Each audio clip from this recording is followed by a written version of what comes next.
How you doing, Paul? Good to see you. I'm good, thanks, yeah. But he won't even answer my letters. Oh, my so, you God. know what? If we haven't got that great a relationship. You look well. Yeah, I'm feeling good. Oh, man, I got to just soak this in that I'm sitting here with you. That's pretty Never amazing. thought we'd meet You've Paul got to McCartney. soak it in. What about me? I have a million questions. You were the guy who said to Michael Jackson, you should get into publishing. Isn't that great? Yeah, Don't you and- love the irony? And he bought all your songs. Yeah. And you've said to him, listen, I'll give you fair market value. Let me buy my songs. I want to own them. And he won't do it. I have worked with a couple other people. I worked with Michael Jackson and Stevie Wonder. And how did he repay you? He bought your songs. Hey, you see? Yeah, isn't that I nice? couldn't take him anywhere. No, yes, so it kind of is the first time since those lads. It was Christmas, and I was at home, and my phone rang, and a little voice, talked to me, and I said, "Who's this?" Kind of guarding my privacy, private number. I said, "Who's this?" Michael originally rang me, said, "Do you want to make some hits?" And I said, "Yeah, sure I do, So he came over, we agreed to meet here. Michael originally fancied writing some stuff with me, and I thought it was a good idea. So he came over here to England, and we just hung out for a little while and got to know each other a bit, and ended up writing 2 songs. No, because I was quite excited to write with him. He was quite excited to write with me. So we were popping off each other. Yeah. And so we just did it. As I say, it was quite a short session. So it was very nice. We had a really good time. We made a couple of records together, did a video, and we're very good friends. Well, he's great, Michael. I mean, he's a great fella. I mean, I don't know if you've met him and stuff. He's already say, Mike, look, plugging you, see? You need it. But he's a nice fella, He's a good fella to be around, and he's talented. Yeah. And so, what more do you want? Michael said, "Have you got any advice?" So I said, "Yeah, look, this is what you got to do. You're really hot. It's just starting. It just had Off the Wall." And I said, "You've got to make some great videos." So he went off and made Thriller and things like that. I said, "You've got to get a really good manager because it's all going to be coming in and it could all go out if you don't." And I said, "And you ought to think of getting into song publishing." For a business, you ought to think about music publishing. It's because it's very good business. You love music. I'm into it. It does very well. It's a nice, easy business for a musician to be in.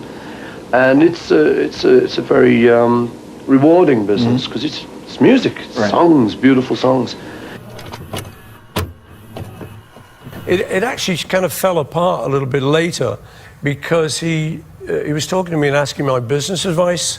And one of the things I said to him was, think about getting into music publishing. And then he looked at me kind of, I thought he was joking, he said, "I'm going to get yours." Oh, yeah. So, I kind of thought, "Oh, you." I suppose Michael knew I was trying to sort of get control of him, and I kind of thought he was joking. I used to work with him, and he'd say, "I'm going to get your records, I'm going to get, I'm going to get your songs. I'm going to buy your songs. I'm going to buy your songs, And I went, "Yeah, great, good one." And we just carried on. And then a few weeks after that, he said, "I'm going to buy your songs." I thought, well, it's a bit of an old joke by now, but very funny. All right, And I still thought he was kidding, But it turned out to be true. And And just a few weeks later, just somebody rang me up and said, "Michael Jackson's bought Northern Songs." And what happened actually is then I started to ring him up because I thought, okay, here's the guy historically placed to give Lennon McCartney a good deal at last. John and I didn't know about song publishing. We literally thought that songs were in the air and that everyone owned them. That's literally how we met our first publisher. "Hi there." He said, "Come in, sit down." "Is that what you think? Sit over here." And that was the deal they did. Well, pretty soon you had to get to know they could be owned because someone else knew they weren't in the sky. And he owned them. So that's what happened to us on the Northern Songs thing, which was me and John. Very early on, we got managed very well into a little situation. So it meant that the lion's share of whatever songs we did were taken by someone else. When we went to Rishikesh with the Maharishi, the man who owned them sold them while we were out of town. Dick James, his name was. And we got back to town, we said, "Dick, you can't do that." He said, "You want to bet?" And he was quite right. He had 51% of the company. And what happened was, at a certain point, these songs changed hands from the original publisher to another guy, and then to another guy. And at one of these junctures, I was offered the songs. Then there was a chance where I could have bought it. I felt very embarrassed buying them myself, because they're Lennon-McCartneys. I wouldn't have liked to just own them myself. I felt bad about that.